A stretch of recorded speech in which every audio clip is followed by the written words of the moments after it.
When you're building a team for an entrepreneurial company, it's critical you get people who are all in, true believers, ready to help your business grow.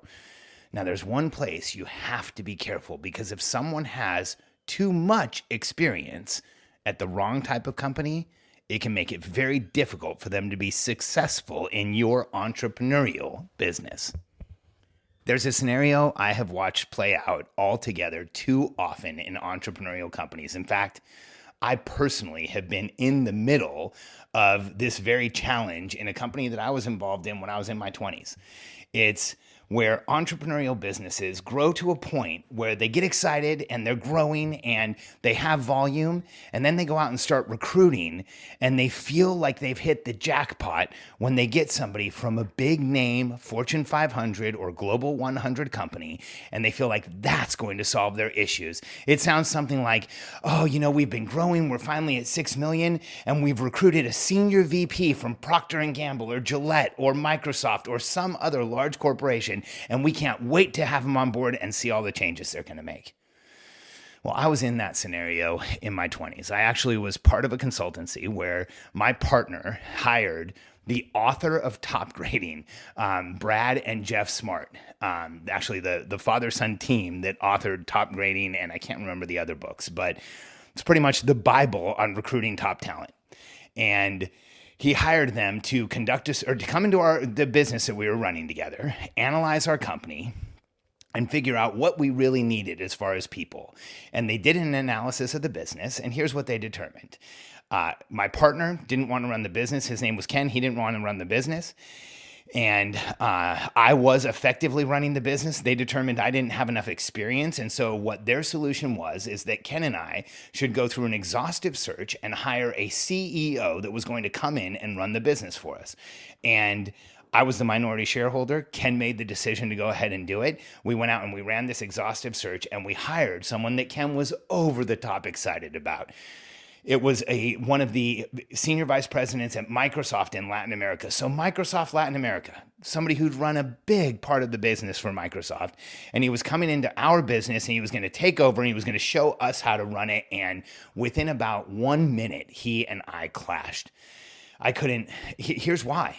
He didn't work. He didn't do anything. He just sat around talking and having conversations, and he infuriated me because he didn't want to be productive. I can remember one of the first things that we did was he flew into South Florida and we were going to have a meeting with our entire team. So we flew in our team. We had everybody in South Florida. We got together, and when I would have meetings with my team, they would go from about 8:30 in the morning until about 7 at night. When we flew everybody in from South Florida, I wanted to make sure that we got flew everybody into South Florida. I wanted to make sure we got as much productivity as we possibly could, and we made it happen. And I remember the first meeting I was ever in with this new CEO, we worked from about 8 until noon, and then we left at noon, and we went for about a 4-hour lunch somewhere. And with the team, and we were talking about family, and I was sitting there, and everybody else was having a great time because here's the new CEO of the company. And if he's going to have a 4-hour lunch with us, then that's really what we should be doing. But as one of the owners of the company, I can remember thinking, what the heck are we doing here? Like, we are burning daylight. We're burning dollars. It was driving me crazy. And the result was, after not too long of working with this person, I went to my partner and him and told him I just couldn't do it. I had to leave. I didn't want to work with him anymore. I didn't want to report to him. I didn't want to be beholden to him. I didn't respect him. And I told them I wanted to leave the business and I was going to take a small part of the consulting business we had and give them all of the shares that I had in the company. And I remember when we had that conversation, they were giddy. I could tell that they were so excited. They were getting rid of me, getting my shares, and all they had to do was give up the domestic part of our business. And I can remember I was giddy because I wanted to get out from under this guy, and I knew I could build the business back up. Well, here's what happened in that scenario. This new CEO that we brought in, this new savior that we brought in who had worked at Microsoft and had done all these important things, within 9 months, he had effectively put Ken's side of the business out of business. Ken ended up going to work with Xerox and having to get a job.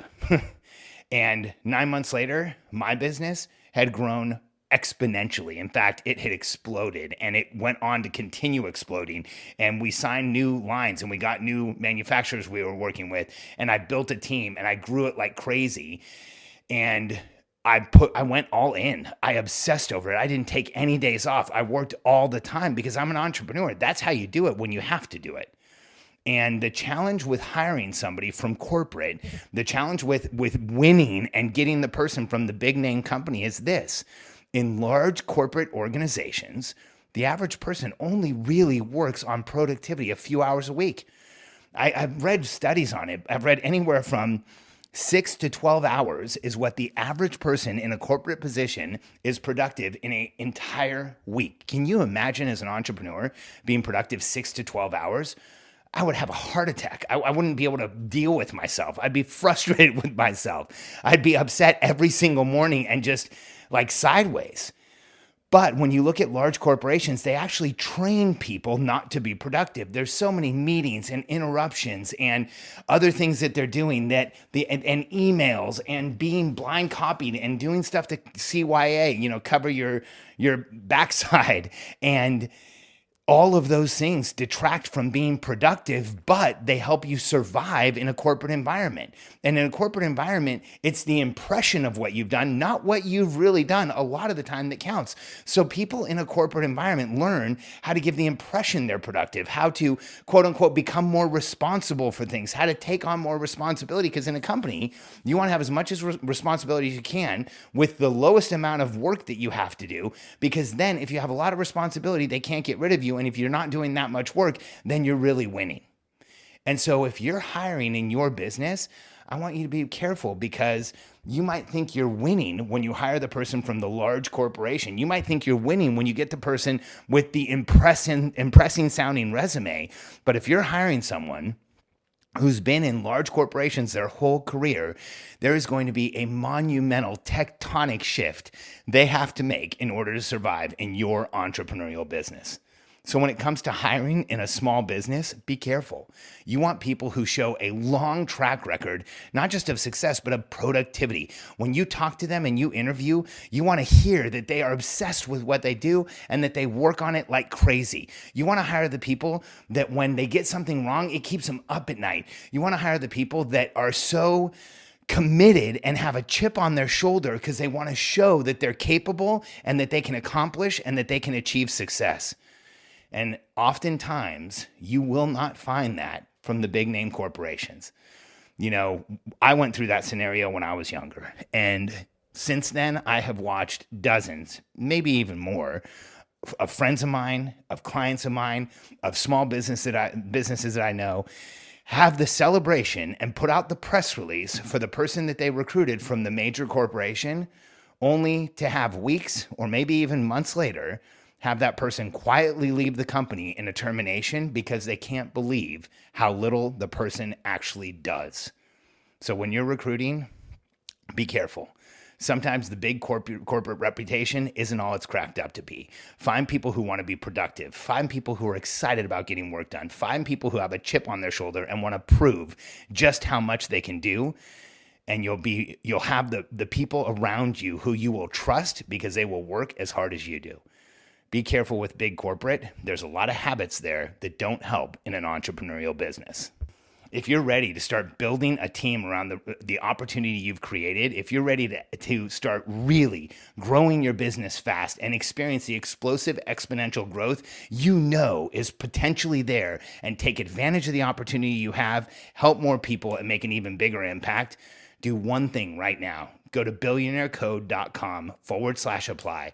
Fill out the short application we have. You'll get on the phone with a member of my team or with me, and let us show you how we can help you build your company faster, grow a team around you, and take advantage of the opportunity you've created, make a bigger impact, and never feel like you're doing it all yourself. billionairecode.com/apply.